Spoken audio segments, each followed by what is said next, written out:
आपके पास आऊंगी मीना जी, आपसे मैं समझना चाहूंगी गंगा साहब मीना जी कि ये जो तमाम बहस हो रही है, देखिए ज्ञानवापी से जो बहस है वो शुरू हुई और औरंगजेब को लेकर खासकर बयान हो रहे हैं। इतिहास हमारा क्या कहता है, क्योंकि औरंगजेब एक आक्रांता था, उसने देश में किस तरीके से मंदिरों को तोड़ा ये हम सब जानते हैं और ये इतिहास में दर्ज भी है, लेकिन इसके बावजूद उसे हीरोइक बनाने का जो एक मूवमेंट चल रहा है वो किस तरीके से आप देख रहे हैं? मेरे ख्याल से कोई उसको हीरोइक नहीं बना रहा। जो प्रतिक्रियाएं आ रही हैं वो पहले से कुछ बयान जारी किए गए, उन बयानों के बदले में प्रतिक्रियाएं आ रही हैं। मैं इससे बड़ा एक व्यापक सवाल आप सबके समक्ष रखना चाहता हूं। वो सवाल यह है कि हम इस दौर में जब कोविड में बहुत सारे लोगों की नौकरियां चली गई, बहुत सारी समस्याओं से देश ग्रसित, तो उसमें हम एक कैसी बहस लेकर के आ रहे हैं। इस बहस से क्या हासिल होने वाला है? क्या हम देश के सारे मंदिरों और मस्जिदों को तोड़ करके देखने वाले हैं कि उनकी बुनियाद में क्या है?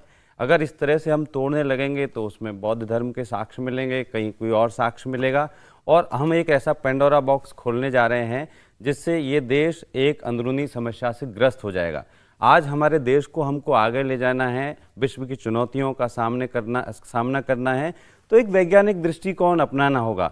इस देश की सबसे बड़ी खूबसूरती क्या है? जब मैं भारत से बाहर जाता हूं और दुनिया के लोगों को भारत के बारे में कहते सुनता हूं तो गर्व होता है। वो भारत के बारे में कहते हैं कि भारत एक इंद्रधनुष की तरह है, एक रेनबो है। यहाँ पे इतने धर्म और इतनी संस्कृतियां मिलकर के साथ कैसे रहते हैं।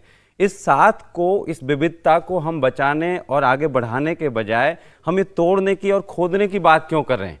मैं नहीं समझ पा रहा हूं इसके पीछे कौन सी राजनीति काम कर रही है, हम कैसा भारत बनाना चाहते हैं। लेकिन गंगा साहब जी देखिए, सवाल तो ये है ना कि कह रहे हैं आस्था का विषय है, और जैसा कि शुरुआत में ही डॉक्टर अमरेंद्र नाथ जी ने कहा कि वहां पर ऐसे अवशेष मिल रहे हैं जिसके बाद सवाल खड़े होते हैं, जहन में सवाल आते हैं, उत्सुकता बढ़ती है कि आखिर वहां पर था क्या जिसके ऊपर मस्जिद बना दी गई। तो ये अगर अपने इतिहास को पता करना चाहता है कोई देश तो ये गलत कैसे है? नहीं, तो मैं ये इसी के बदले में आपसे ये सवाल पूछ रहा हूँ कि क्या हम सारे मंदिरों और मस्जिदों को खोद कर देखने वाले हैं, उनके अंदर अवशेषों की खोज करने वाले हैं?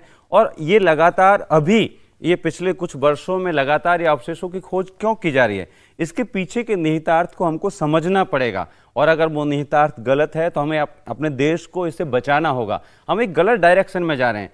हम इस बात पे बहस क्यों नहीं कर रहे आज कि कितने युवाओं की नौकरियां चली गई, कितने फॉर्म 4 साल से आए हुए उनकी परीक्षा अभी तक आयोजित नहीं हुई, और उन बेरोजगारों के साथ क्या होने वाला है? अभी जो बहस है, अभी जो इतिहास को लेकर एक जंग छिड़ी हुई है, उस पर भी बहस कर लेना जरूरी है। दोनों बिल्कुल अलग-अलग मुद्दे हैं। बहस करनी चाहिए, लेकिन हमको साक्ष्यों के साथ करनी चाहिए और बहस के निहितार्थ समझने ही चाहिए। मेरे ख्याल से ये सारी बातचीत को औरंगजेब से शुरू करके फिर मुगलों पे लाना चाहते हैं और मुगलों से ये मुसलमान पे लाना चाहते हैं। ये जो सरलीकरण की तरफ हम बढ़ रहे हैं। नहीं, अभी आपने कहा मुगलों के बारे में ये लिखा गया है, मुगल ही था, तो औरंगजेब कुछ और था तो क्या? मुगलों के पूरे इतिहास को क्या आप नहीं, आप एनसीईआरटी से पूरा डिलीट करना चाहते हैं? भारतीय इतिहास से, भारतीय जनमानस की स्मृतियों से क्या आप डिलीट करना चाहते हैं? देखिए, इस देश को बनाने में हर उस व्यक्ति का योगदान है, हमारे पुरखों का योगदान है, उनमें से किसी को हम डिलीट नहीं कर सकते। डिलीशन की बात तो आप कर रहे हैं डॉक्टर साहब, हमने तो डिलीशन की बात ही नहीं की। महत्वपूर्ण है, वैसे दूसरा पुरखा भी महत्वपूर्ण है। आपको एनसीईआरटी की किताब में कौन सी पंक्ति आपत्तिजनक लगी, उस पे आप रेखांकित कीजिए, उस पे हम बहस करेंगे। क्या मुगलों का दौर एक ऐतिहासिक दौर नहीं रहा? छोटा सा प्रश्न मैं यहाँ पर जोड़ देती हूँ। आपने कहा कि हम मुगलों, औरंगजेब की बात होते होते मुगलों पर आते हैं, मुगलों से फिर मुसलमान पर आते हैं। ऐसे क्यों लग रहा है आपको कि जो हिंदुस्तान का मुसलमान है उसे मुगलों से कनेक्ट किया जा रहा है? ऐसी कौन सी बात है जिससे आप ये तमाम चीजों को लिंकअप कर रहे हैं? आज सारी बहसें कहाँ जाकर के केंद्रित हो जा रही हैं? आप देखिए, जो भी बहस हम कर रहे हैं वो बहस या तो हमको एक मुद्दा लेना चाहिए कि हम औरंगजेब के शासनकाल की खूबियों, अच्छाइयों और बुराइयों पे बात करेंगे, और हम उसमें नहीं बात करना चाहते। हम ये नहीं बताना चाहते इस बातचीत में जो औरंगजेब के बारे में हम बात कर रहे हैं कि उनके प्रशासन के अंदर कितने प्रतिशत हिंदू थे, उनकी जो पूरी शासन व्यवस्था थी उसमें 34% हिंदू थे। ये बात नहीं बताना चाहते क्योंकि हम सेलेक्टिव होकर के एक खास निष्कर्ष की तरफ सबको ले जाना चाहते हैं, और उस निष्कर्ष के निहितार्थ हमको समझने पड़ेंगे। ठीक है प्रोफेसर गंगा साहब जी, आपकी राय हो सकती है। ये कह रहे हैं कि अगर कहीं पर खोज हो रही है तो हम उसके वास्तविक रूप को पता करना चाहते हैं, इसका धर्म से कोई लेना देना नहीं है। अब इस पर मैं रिएक्शन गंगा साहब जी आपसे जानना चाहूंगी, मैं आपसे इस बात को समझना चाहूंगी, क्योंकि आपने शुरुआत में कहा कि एक अलग बहस इस देश में छिड़ रही है, लेकिन बड़ा साफ कर दिया डॉक्टर अमरेंद्र नाथ जी ने कि अगर हम कहीं पर खोज कर रहे हैं, अगर कोई अपने इतिहास को पता कर रहा है, इसका मतलब नहीं है कि हम किसी को टारगेट कर रहे हैं, किसी समुदाय विशेष को टारगेट कर रहे हैं। हम तो पता लगाना चाहते हैं कि धार्मिक स्वरूप है क्या उसका। देखिए, मैं एक विश्वविद्यालय से जुड़ा हुआ हूँ और विश्वविद्यालय में जब शोध होते हैं तो मैं आर्कोलॉजिकल सर्वे ऑफ इंडिया का बहुत सम्मान करता हूँ। कोई भी शोध कार्य किया जाता है उसका बहुत सम्मान करता हूँ। शोध का एक तरीका होता है, उसकी एक गरिमा होती है और उसका एक प्रविधि होती है। तो उस प्रविधि में ये ख्याल रखा जाता है कि हम जो संवेदनशील चीज़ें हैं उन संवेदनशील चीज़ों को इस ढंग से प्रस्तुत करें अपने शोध के माध्यम से, वो राजनीतिक अखाड़े की चीज़ ना बन जाए। तो ये बहुत संवेदनशील मसले हैं जहाँ पे खोज कर रहा है आर्कोलॉजिकल सर्वे ऑफ इंडिया।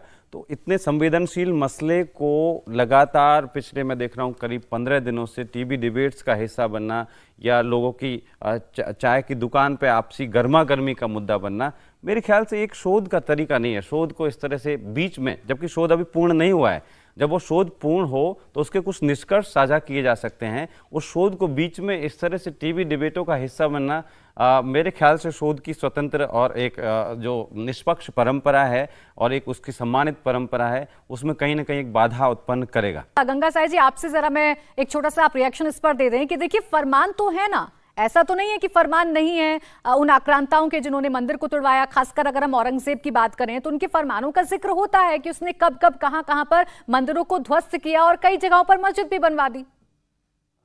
देखिए, हमको ये बातचीत के दौरान ये याद रखना चाहिए कि हम एक तो सामंती युग के बारे में बात कर रहे हैं। हम कोई डेमोक्रेटिक सोसाइटी की बात नहीं कर रहे जहाँ सामंती युग, और वो भी 49 वर्ष का लंबा शासन। तो आप ये सोचिए कि कोई राज क्यों करना चाहता है। वो राज इसलिए करना चाहता है कि अपनी सत्ता को कायम कर सके, अपने जिन चीज़ों में वो यकीन करता है उसको विस्तार कर सके, उसको फैला सके। ठीक बात है, लेकिन एक फ्यूडल सोसाइटी में आप क्या अपेक्षा करते हैं? किसी के जीतने के बाद वो कुछ ना कुछ ऐसा प्रतीक छोड़ना चाहता है कि मैं जीता हूं तो इसलिए मुझे मेरे प्रतीक चिन्ह हो, इस तरह से मुझे करना चाहिए।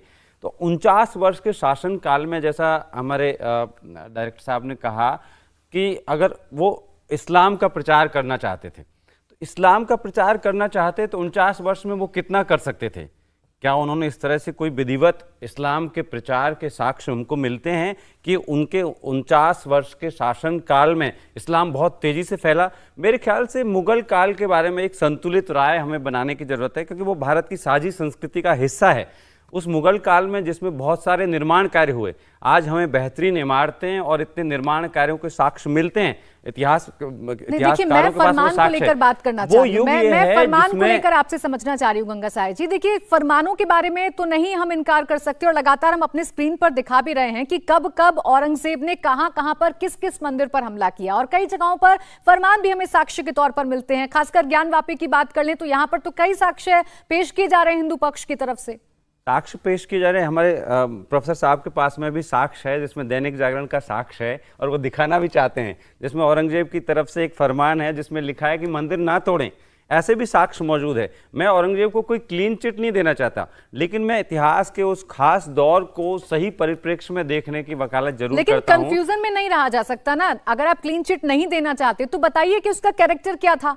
कंफ्यूजन में नहीं रहा जा सकता। जब बात इतिहास की हो रही है तो चीजें क्लियर होनी चाहिए। वो एक शासक का कैरेक्टर है, एक सामंती शासक का कैरेक्टर है, उससे हम एक डेमोक्रेटिक कैरेक्टर की उम्मीद नहीं कर सकते। आज डेमोक्रेसी के दौर में भी जब सरकार बदलती है तो कैसी प्रतिक्रियाएं होती है। एक सामंती शासक से आप क्या प्रतिक्रिया की उम्मीद करेंगे? उसके माध्यम से मेरे ख्याल से पूरे मुगल इतिहास को हम धूमिल नहीं कर सकते, जो कि भारत के इतिहास का हिस्सा है। साक्ष्य भी